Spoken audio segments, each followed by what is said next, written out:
Olá! Hoje a gente vai mergulhar numa ideia que é, no mínimo, fascinante: as forças invisíveis que desenham o nosso mundo. Muitas vezes, a gente acha que os grandes eventos da história e até a forma como a nossa sociedade funciona são meio que por acaso. Mas e se não forem? E se, na verdade, eles forem o resultado de planos, alguns gigantescos, outros super detalhados, mas quase sempre executados longe dos nossos olhos? Pois é, e para investigar isso, a gente vai analisar três exemplos bem diferentes de como a história e a sociedade são moldadas.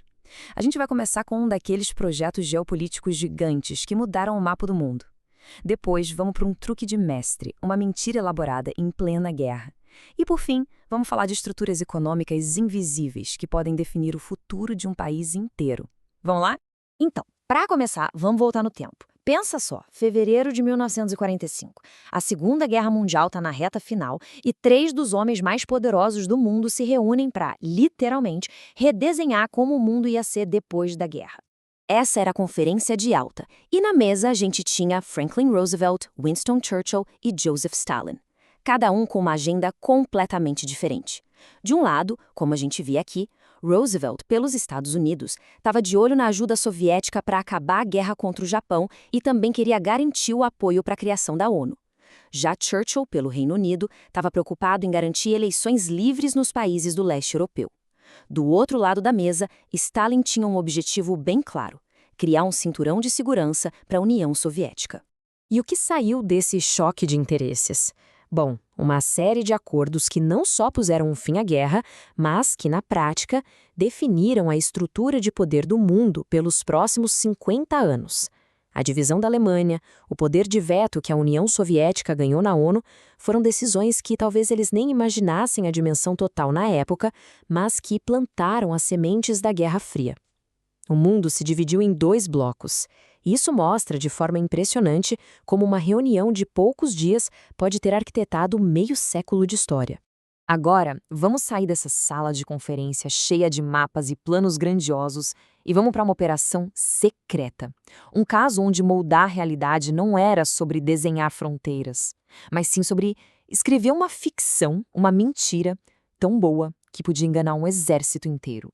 O ano era 1943 e o desafio dos aliados era enorme. Todo mundo sabia que o próximo passo lógico para invadir a Europa era pela Sicília. Era óbvio demais. Como o próprio Churchill chegou a dizer, qualquer um, menos um idiota, saberia que é a Sicília.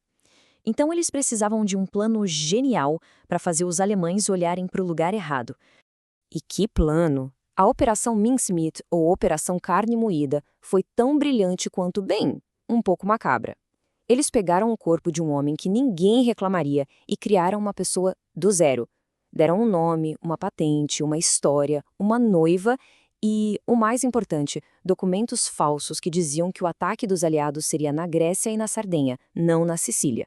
Foi literalmente uma peça de teatro super detalhada, feita para enganar o mais alto escalão do comando alemão. E a parte mais incrível disso tudo? Funcionou. Funcionou perfeitamente. A inteligência alemã e o próprio Hitler morderam a isca. Essa citação aqui do grande almirante Dönitz, reportando a Hitler, mostra que eles acreditaram em tudo. O resultado? Hitler mandou tropas essenciais, incluindo uma divisão de tanques inteira, para longe da Sicília. Ele enfraqueceu as defesas exatamente onde os aliados iam atacar. Ok, então a gente já viu a realidade ser moldada por um plano grandioso numa sala de conferências e por um plano secreto super criativo. Mas e se o arquiteto não for uma pessoa ou um grupo de pessoas? E se for um sistema inteiro? E se as regras do jogo, que muitas vezes a gente nem vê, já definem o resultado antes mesmo da gente começar a jogar? É isso que a gente vai ver agora. E isso nos leva ao nosso último exemplo, que é um pouco mais abstrato. A inspiração vem de estudos acadêmicos, como essa tese aqui. A ideia é poderosa. Às vezes, o plano que define o destino de um país não é criado por líderes ou espiões. O arquiteto, na verdade, é a própria estrutura da economia global, que cria limites invisíveis sobre o que um país pode ou não fazer. E isso acontece muito antes de qualquer político ser eleito. A teoria do país capitalista dependente basicamente diz que o lugar de um país na economia mundial funciona como um arquiteto oculto. Vamos traduzir isso. Imagina que um país queira muito criar um sistema de saúde público e de qualidade para todo mundo. É um ótimo plano, certo? Mas, se a economia desse país depende totalmente de exportar uma única matéria-prima para países mais ricos, qualquer mudança nos preços internacionais ou uma pressão de credores pode simplesmente inviabilizar esse plano social. São como correntes invisíveis da economia global que acabam limitando as escolhas que o país pode fazer por si só. Então tá. Uma conferência de guerra, um soldado que nunca existiu e uma teoria econômica. O que essas três histórias tão diferentes têm em comum? Todas elas, à sua maneira, mostram um tipo de arquitetura oculta em ação.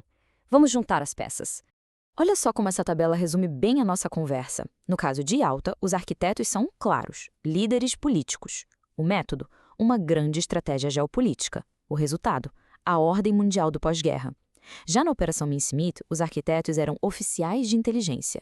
O método, um engano tático, e o resultado, uma invasão militar de sucesso.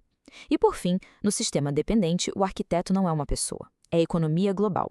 O método é a restrição estrutural e o resultado são as escolhas limitadas de um país. E isso tudo nos leva à pergunta final, né? De uma conferência que desenhou uma era, passando por um cadáver que enganou um exército, até uma teoria econômica que explica os limites de uma nação. O nosso mundo é o tempo todo moldado por forças que a gente raramente enxerga. A grande questão é, que forças são essas hoje? Sejam estratégias grandiosas, enganos inteligentes ou sistemas invisíveis, que planos estão sendo escritos agora, definindo a nossa realidade?